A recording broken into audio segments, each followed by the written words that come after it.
mapagpalang araw po sa ating lahat. Kami po ay mga first year social work students from Western Philippines University, TTC Campus.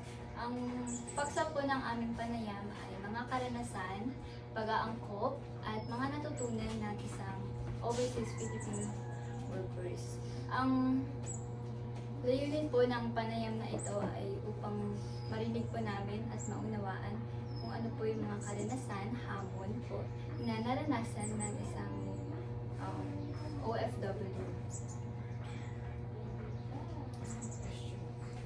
Ang interview po na ito ay bahagi po ng aming academic requirement sa asignaturang Purposive Communication po. Also po, ang mga information po na isi-share ninyo ay confidential po yun at mananatili pong privado po yun. Kaya makakaasa po kayo na hindi po yung mga kalakas. At pwede na po ba kami magpakilala? Ayan, ako po si Micaela R. Agustin from Taytay. Si Gerald Digalansan po from WPU Social Work din po. First year. Ako naman po si Rose and King Pesos from WPU. Ako naman po si Richard and Peter. Sa pagkakataon pong ito ay maaari niyo po bang ipakilala ang inyong sarili at pwede malaya po kayo magbahagi ng inyong personal na detalye po. Ako si Mercy Agustin Roque. Si sa Roque na ngayon. Trabaho ako sa abroad, Taiwan for 5 years. Factory worker sa semiconductor. Pagawa ng mga parts ng cellphone. Doon ako sa department ng sa wire bonder ako. Nilalagyan siya ng code. So, pagka-create siya ng communication sa isang cellphone. So, dinadagdagan lang nila ng isang pagka gusto naman nila i-upgrade ng isang brand ng cellphone. So, yun yung trabaho namin. Pero kaming tatlong shift doon. Nasa third shift ako, tapos 7 ay 11 p.m. up to 7 a.m. ng umaga. So, ang pinakatulog namin hapon. So, nasa third shift kasi ako. Mga Pilipino hindi din second shift and third shift. Then, yung mga first shift kasi ay mga Chinese. Mga Taiwanese. Nung nasa, ano ba po kayo? Before po kayo magpunta ng Japan, ano po yung ng Taiwan, I mean, ano po yung expectation ninyo sa bansa na yun? Actually, hindi ko plan sa Taiwan. I just come up in my mind na ayaw ko mag-work ng matagal sa government. So, nag-isip ako ng paraan na nakapag-ipon agad sa mabilis na paraan sa maikling panahon. Dahil naniniwala ako na as a woman, gusto ko more on business since yung course ko ay related siya sa business. So, mas pinili ko na lumabas ng bansa para mas kumita ng mas malaki at medyo maikli ang panahon. So, yun yung reason kung bakit mas pinili ko mag-work. At ito yung laptop ko, ito yung aking remembrance. Yung tinatayo mismo ng aking bahay ay my remembrance during yung aking work sa Taiwan. So, dalawa kami ng sister ko yung nagpa-Taiwan na tayo. 2002. Gaano po kayo katagal na? 5 years. After nag-graduate ako, nag-work lang ako ng 1 year dito sa Pilipinas. Tapos, nag-try lang naman kami mag-apply. Wala kami nakilala. Parang ano na talaga, yung nakastang ng loob. So, nag-loan kami ng aming, nung natanggap kami, open naman mag-loan. Kumbaga, may connected naman sila agency. So, talagang lang, sikap. Tapos, for 5 years, tapos bago kami umuwi. Kasi hanggang 6 years lang noon yung Taiwan. So, hindi ko na rin tinapos yun kasi mapagod na rin ako trabaho. Ayun. So, susunod po na magtatanong ay si Gerald. Before po ang lahat, bakit po tayo nag-abroad? Ano po ang reason po natin, ang motivation para mag-abroad po? Ang ayun nag-motivate sa akin kasi sobrang na-experience ko yung sobrang hirap ng buhay doon. Kasi sa isla lang kami dati sa Cuyo. So for 13 years kami tumira doon, mahirap ang buhay, may mga panahon na wala talaga kami mabiling bigas pag bumabagyo. Yung Cuyo kasi island lang siya. So, yun pa talagang yung buhay namin, umalas kami para may pagkain. So naisip ko na gusto ko, hindi ko na maranasan yung sobrang hirap noon, kaya yun naisip ko mag-abroad para magkaroon ng capital or principal or may mapundar man lang bago magkaroon ng family. Dahil sa opportunities pati pangarap po. Opo. Bago po tayo nag-abroad, ano pong industry po natin? Ano pong trabaho natin dito sa Pilipinas? Sa PTFPT, kasi agribusiness ako, graduate ako sa PSU ng agribusiness. First batch kasi kami, parang experimental class. That time kasi ang gusto ko sana kunin ay Comsci, kaso na late nila na i-offer yung course na yun. So sabi ng teacher, kahit anong course lang wala. So walang masyado nag-enroll doon sa agribusiness. Sabi ko, sige lang po, mag-shift lang ako kailan next year. So nung binagbigay sila ng overview sa agriculture, nagustuhan ko naman at tinuloy ko na lang siya. Pero doon din ako nagtrabaho sa gusto kong relate na na dapat sana inaral ko din siya. So, maano niyo po bang ibahagi or isa-lesson sa amin yung mga hindi niyo pong makakalimutang experiences sa bansang inyo pong pinagtatrabaho? Yung communication, kasi hindi sila maano sa English. Alam mo yung kung medyo mahina tayo sa English, sobra silang mas mahina sila sa English. Tapos, hirap sa kanila, makipag-communicate. Parang kailangan may action pa. Sobrang sila, hindi kasi masyadong tinuturo sa kanila English. Yung medyo hassle sa trabaho. Communication. At maraming hinahire nila, mga Pilipino, meron din mga Thailander, mga ibang dito sa Asia. Pero more on Filipino ang worker doon. Libo kami doon. Doon sa namin, sa dormitory namin, kami, 2,000 plus kami mga Pilipino. Tapos may iba pang dormitory. Yung tabi-tabing company yun. So, mga Pilay doon.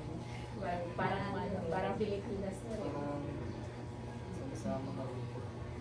So, ano po yung mga strategies po na ginawa niyo po para mabilis po kayo maka-adjust sa bansang yun po? Since yung mga workmate namin ay Pilipino din, so karamihan halos Pilipino. Tapos yung shift namin halos mga Pilipino rin kami. So mabilis kaming cope up sa mga training nila. Hindi masyadong mahirap. Tapos yung para kasing Filipino community na rin dahil sobrang dami rin Pilipino doon, kaya hindi rin naging problema yun. Yung lang doon, yung pakikipag-communicate sa kanila sa mga Chinese, yung mga head namin, yung parang mga line leader namin, syempre Chinese sila, Taiwanese sila, so medyo doon lang mahirap. Pero pagdating sa kabuuan, madali lang kasi mga Pilipino din. Kasi mga tindahan doon, parang sa Pilipinas din. May mga Pilipino din na Sobrang stores. dami. Parang kung sa Pilipinas may Chinatown, parang doon may Pilipino na. So, ano-ano po yung mga bagong kasanayan o kaalaman ang natutunan nyo habang nagtatrabaho po kayo sa ibang bansa? Ayun, yung talagang discipline, self-discipline. Pag time ng tulog, talaga matulog ka. Kasi kung hindi, bangag ka magtrabaho. Self-discipline, tapos yung para syempre maiwasan mo yung sakit. Tapos huwag sumama doon sa mga masyadong mga party goers kasi wala kang maiipon. Discipline. Tapos yung yung lang, mo, lungkot. Syempre. Tapos dapat pag kayo mag-abroad, may partner kayo sa Pilipinas, mga magulang na marunong humawak ng pera kasi kung hindi, wala din sa isa yung ating inipunan. pagka-dami-dami kahit marami pa akong pera. At saka isa pa, yung mag-reserve talaga ng para sa sarili. Kahit magtulong sa magulang, sa kapatid, maglaan ng para sa sarili para pag dumating yung oras, hindi siya magbukya. Sa akin ito yung humlat namin ito yung remembrance namin magkapatid ang pinigaya sa akin. Yun yung remembrance namin nung nagkatayuan kami. Ito asawa ko rin nagtayo ng bahay. Pero yung lupa, yun. Ngayon kung nakabalik na po kayo sa Pilipinas, ano po yung pinakamahalagang aral na natutunan niyo po bilang OFW at saka ano po yung mapapayo niyo po sa mga magbabalak pa lang po mag-OFW, magtrabaho po sa ibang bansa? Para sa akin, maganda mo OFW pero kung may pagkakataon dito sa Pilipinas, okay naman siyang good start basta manage naman yung pera ng maayos o depende yun sa pangarap ninyo kung medyo malaki ang pangarap nyo na talagang kailangan ng may malaking pag-iipon kailangan mag-abroad kasi na dito sa atin na medyo may kababaan na sa abroad mayroon siguro pagka-promote gano'n pero medyo mag-take ka na medyo matagal both parehas lang, wala naman siguro ako nakikita. Yun nga lang, ang sa akin, self-evaluation ko kung bakit mas preferred ko ang abroad. Yung shorter yung aking spend na time sa working na may boss. So ngayon, nagtatrabaho pa rin ako, pero wala na akong boss. Ako na yung boss. Diba? Ako na yung boss ng boarding house.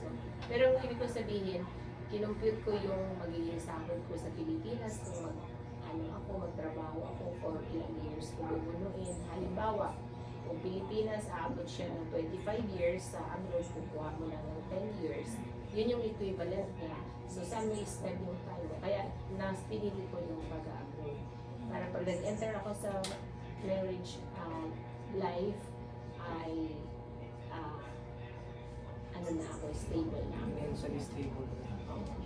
Sa naman, hindi kasi favor para sa akin, hindi favor naman ko lang po na mag-abroad kapag ka may family na. Kaya nag-abroad ako bago ako mag-family.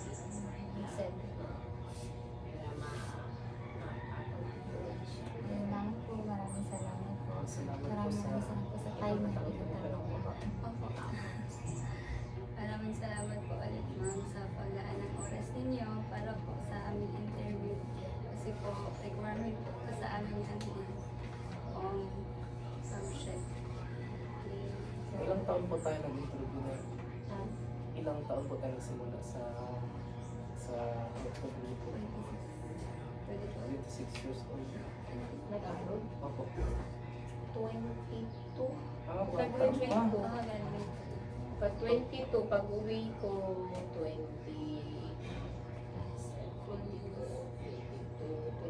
27. Tapos nag-aral pa ako ng Bible school, 2 years. So, nag-asawa na ako 21. 21 ako nag-asawa. Kaya ang anak ko, bata pa siya. May iba may apo na yung mga klase ko. Tapos nag-asawa ako, yung kaedad ko din siya, pero siya, kumbaga overseas din siya, kaya nakatay pa rin. Parang shortcut po sa pagpunta po ng mga successful. Ang mister ko ay abroad, din siya, pag kasal namin bago rin siya nag-abroad. So, bago lang kami nag-start. Nag-start din kami sa wala, pero may lupa na ako. Yun nga lang maganda na ka-establish ako. Yun yung advantage. Pero kaya naman kung may sarili naman kayong lupa. Depende rin sa sitwasyon din. Ang akin kasi sa side ako ng woman, kasi ang woman, pagdating ng oras ay parang may hangganan kasi ang working period natin. O kaya may break, di ba? Pag mga anak, ganyan. Doon. Kasi pwede pagsabayin yun. Sa lalaki side naman, wala namang problema kung saan Pilipinas man or abroad, wala namang problema kasi pwede Age limit po. Mag-abroad na kayo. Na-encourage namin pa ako para ganito maganda yung bahay. Sayang. Pag na mag-ibig. 4 na taon din kasi sa college. Mhm. Okay lang ang pag-aangat sa buhay ay ano lang sa ano lang diskarte, tapos yung hindi ng mag-asawa. Pero siyempre dapat walang mga bisyo kasi walang papalito sa tao yung bisyo. Saka dapat may Panginoon. Number 1. Maglingkod tayo kay Lord. So yun lang. Opo, thank you po. God loves you. Attorney Jesus ha. Salamat din sa pagpapatuloy niyo. Pasensya lang kayo, masakit ang ulo talaga. Kaya mo daw kayo.